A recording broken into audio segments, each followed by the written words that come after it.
फिर आता है iQOO Z9 टर्बो, जिसका सबको एकदम बेसब्री से इंतजार है, जो आने वाला है स्नैपड्रैगन 8s Gen 3 के साथ में। अब मार्केट में स्नैपड्रैगन 8s Gen 3 के नाम से ऑलरेडी 4 फोन लॉन्च हो चुके हैं, तो आप अंदाजा लगा सकते हो कि जो iQOO का Z9 टर्बो आएगा वो कौन से प्राइस रेंज में आने वाला है। और बात करें इसके लॉन्च डेट के बारे में कि ये इंडिया में कब आएगा, तो सच बोलूं ये फर्स्ट टाइम मेरे साथ भी ऐसा हुआ है कि मैंने किसी स्मार्टफोन के बारे में रिसर्च किया है और मुझे भी धोखा ही मिला है, समझ जाओ कि इसके लॉन्च डेट के बारे में जो भी लीक्स एंड रूमर्स मिल रहे थे वो एक एक करके ना गलत साबित होते गए। और अब जाके मैं अगर बात करूं तो इंडिया अपना T20 वर्ल्ड कप फाइनल जीत गई है एंड मैं बहुत खुश हूं, मतलब बहुत ज़्यादा ही खुश हूं। एंड इस फाइनल मैच में इतने थ्रिलिंग मोमेंट्स थे कि क्या बताऊं, जिसमें से मेरे फेवरेट 3 मोमेंट्स थे। सबसे फर्स्ट क्विंटन डिकॉक का विकेट, नंबर 2 पे था क्लासेन का विकेट एंड नंबर 3 पे था मिलर का, जो यार सूर्य कुमार यादव ने क्या कैच पकड़ा है बाउंड्री पे, ज़बरदस्त।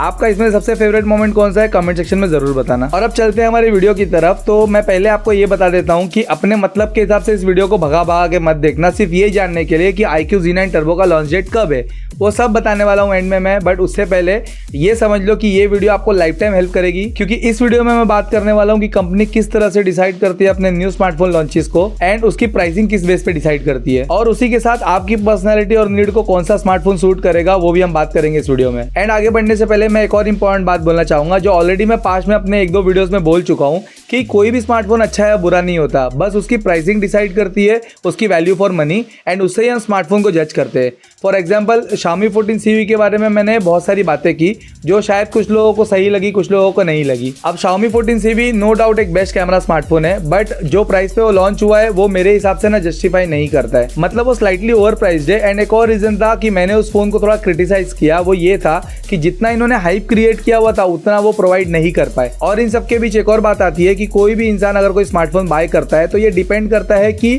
वो पास्ट में कौन सा स्मार्टफोन यूज करता था।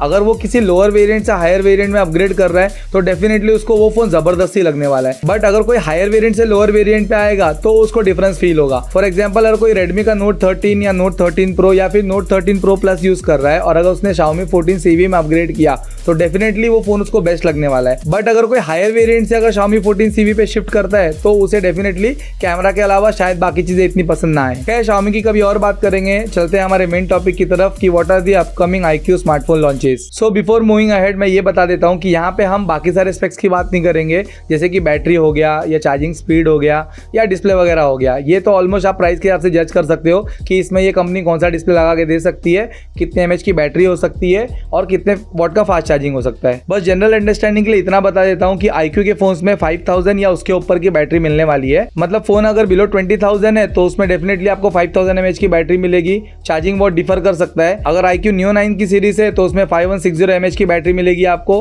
और अगर कोई मिड रेंज फ्लैगशिप है या फ्लैगशिप मॉडल है तो उसमें डेफिनेटली आपको 6000 mAh की बैटरी देखने मिलने वाली है। क्योंकि कुछ टाइम पहले एक लीक आया था कि 4th क्वार्टर ऑफ 2024 में जितने भी फ्लैगशिप किलर या मिड रेंज फ्लैगशिप स्मार्टफोन्स आएंगे उसमें से 70% स्मार्टफोन्स में आपको 6000 mAh की बैटरी देखने मिलेगी। और अगर चार्जिंग स्पीड की बात करें तो जितने भी iQOO के स्मार्टफोन से 25 से 30 हजार के बीच में उसमें आपको मिलेगा 80 वाट का फास्ट चार्जिंग, और उसके जो अबाव रहेगा उसमें आपको देखने को मिल सकता है 120 वाट की फास्ट चार्जिंग। तो ये तो जनरल बात हो गई सारे स्मार्टफोन्स के बैटरी की और उसके चार्जिंग स्पीड की। और अगर डिस्प्ले की बात करें तो 3 साइज में डिस्प्ले आते हैं इनके फोन्स में, एक होता है 6.58 इंच, एक होता है 6.72 इंच एंड एक होता है 6.78 इंच। और डिस्प्ले टाइप की बात करें तो बजट में आपको मिलेगा IPS स्क्रीन, मिड रेंज में आपको मिल सकता है AMOLED स्क्रीन जो LTPS पैनल होगा, और जो फ्लैगशिप किलर होगा उसमें आपको मिलेगा LTPO डिस्प्ले। और जो सच में फ्लैगशिप फोन होगा iQOO का, फॉर एग्जांपल iQOO 13, उसमें आपको मिलेगा एकदम टॉप नॉच का डिस्प्ले। तो अब चलते हैं उस बात पे जो मैं आपको समझाना चाहता हूँ। देखो सबसे पहले ये देखने का कि कौन से प्रोसेसर वाले स्मार्टफोन्स उस ब्रांड में अवेलेबल है। फॉर एग्जांपल अगर मैं बजट से मिड रेंज से मिड रेंज फ्लैगशिप, उसके बाद में flagship killer and then flagship model की बात करूं तो जितने भी प्रोसेसर्स है उसके नाम तो आपको पता ही होंगे। अब यहाँ पे भी मैं एक एग्जांपल के साथ समझाता हूँ कि मान लो 2 प्रोसेसर है, Snapdragon 7 Gen 3 and Snapdragon 7 Plus Gen 3। इस प्रोसेसर के साथ में iQOO के कोई भी स्मार्टफोन्स नहीं है एंड कंपटीशन इन प्रोसेसर्स के साथ अपना स्मार्टफोन ऑलरेडी लॉन्च कर चुकी है। तो आप समझ सकते हो कि iQOO के अभी जो नेक्स्ट फोन्स होंगे उनमें आपको ये प्रोसेसर्स देखने को मिल सकते हैं,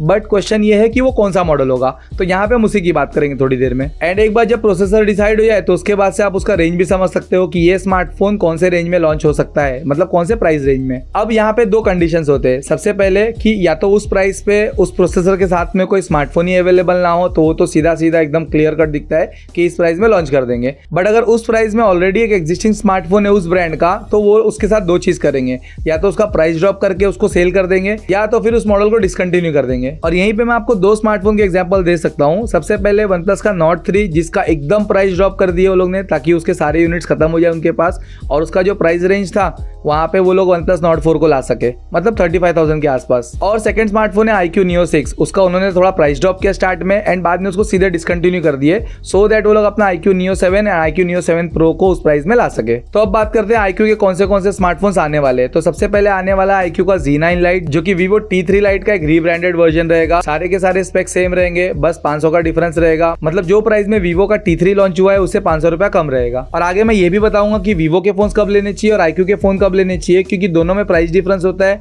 iQOO के फोन सस्ते आते हैं तो हम Vivo के पीछे क्यों पैसा डालें। और ये iQOO का जो Z9 Lite है वो मिड जुलाई में आ जाएगा। चलते हैं हमारे नेक्स्ट स्मार्टफोन की तरफ, वो है iQOO का Z9 Pro, जिसमें आपको मिलने वाला है Snapdragon 7 Gen 3। इसके प्राइस रेंज की बात करें तो ये 20 से 25,000 के बीच में आने वाला है। और Vivo T3 Pro वो भी अगले महीने में लॉन्च हो सकता है एंड वही रीब्रांड होकर आएगा आपको iQOO Z9 Pro के नाम से। फिर आता है iQOO Z9 Turbo, जिसका सबको एकदम बेसब्री से इंतजार है, जो आने वाला है Snapdragon 8s Gen 3 के साथ में। अब मार्केट में Snapdragon 8s Gen 3 के नाम से ऑलरेडी 4 फोन लॉन्च हो चुके हैं, तो आप अंदाजा लगा सकते हो कि जो iQOO का Z9 Turbo आएगा वो कौन से प्राइस रेंज में आने वाला है। और बात करें इसके लॉन्च डेट के बारे में कि ये इंडिया में कब आएगा, तो सच बोलूं ये फर्स्ट टाइम मेरे साथ भी ऐसा हुआ है कि मैंने किसी स्मार्टफोन के बारे में रिसर्च किया है और मुझे भी धोखा ही मिला है। समझ जाओ कि इसके लॉन्च डेट के बारे में जो भी लीक्स एंड रूमर्स मिल रहे थे वो एक एक करके ना गलत साबित होते गए। और अब जाके मैं अगर बात करूं तो उसके बारे में अभी भी कोई भी परफेक्ट लीक्स नहीं है, इसलिए मैं कोई भी कमिटमेंट नहीं करना चाहता हूं। बट जहां तक मैं समझ पा रहा हूं तो ये स्मार्टफोन अगस्त में लॉन्च हो सकता है। बट एक बात मैं अब भी क्लियर कर देता हूं कि ये खुद का मेरा जजमेंट, प्रेडिक्शन या एनालिसिस है। आप इसको एकदम ज्यादा सीरियसली मत ले लेना कि आगे जाके आप मुझे ही कमेंट सेक्शन में गाली दो। एंड एक और बात, जो iQOO Z9 Turbo है उसका तो अता पता नहीं है, बट चाइना में iQOO Z9 Turbo Plus launch हो रहा है एंड वो स्मार्टफोन लॉन्च होने वाला है चाइना में Dimensity 9300 के साथ में, जो कि एक बहुत ही पावरफुल प्रोसेसर है। उसके बाद चलते हैं हमारे iQOO Neo 9 सीरीज की तरफ। तो चाइना में already iQOO Neo 9 and iQOO Neo 9 Pro launch हो चुका था,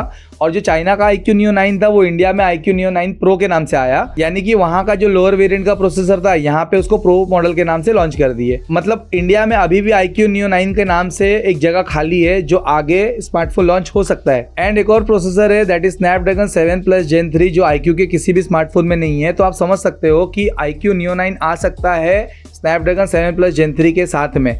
उसकी प्राइसिंग होगी 30,000 के आसपास या 30,000 के अंदर भी हो सकती है। अब देखते हैं ये नाम कब फ्लोट होता है और कब लॉन्च होता है। अब उसके आगे बढ़े तो जो चाइना में iQOO Neo 9 Pro लॉन्च हुआ था उसमें था Dimensity 9300 एंड ये स्मार्टफोन इंडिया में iQOO Neo 9 Pro Plus के नाम से आ सकता है। अब ये कब होगा इसका कोई डिटेल नहीं है, बट ये होने के चांसेस तो है। फिर इसके ऊपर एक और मॉडल है जो है iQOO Neo 9s Pro, जो आता है Dimensity 9300 Plus के साथ में, बट वो सिर्फ चाइना में ही रहने वाला है। एंड एक और स्मार्टफोन जो है iQOO Neo 9s Pro Plus, जो आने वाला है Snapdragon 8 Gen 3 के साथ में, वो अभी कुछ ही दिन में चाइना में लॉन्च होने वाला है। मतलब चाइना में तो दबा के iQOO के लॉन्चेस है और सारे के सारे स्मार्टफोन एकदम जबरदस्त और गुड वैल्यू फॉर मनी है। ये सारे इंडिया में आएंगे तो मजा आ जाएगा। एंड एक और लीक है that is iQOO Neo 10 Pro, जो थोड़ा लेट आएगा बट इंडिया में डेफिनेटली आएगा, क्योंकि iQOO Neo 9 Pro सीरीज तो चल ही रही है। और ये स्मार्टफोन आने वाला है Snapdragon 8s Gen 3 के साथ में। ये थोड़ा लेट आएगा, शायद नवंबर दिसंबर में आएगा, बट जब भी आएगा एक बहुत ही good value for money phone होगा। अब वेट करते हैं, देखते क्या होता है। एंड सबसे लास्ट जिसका मैं बेसब्री से वेट कर रहा हूँ दैट इज iQOO 13। ये एक रियल फ्लैगशिप मॉडल होगा और सुना जा रहा है इसमें IP68 की रेटिंग भी होने वाली है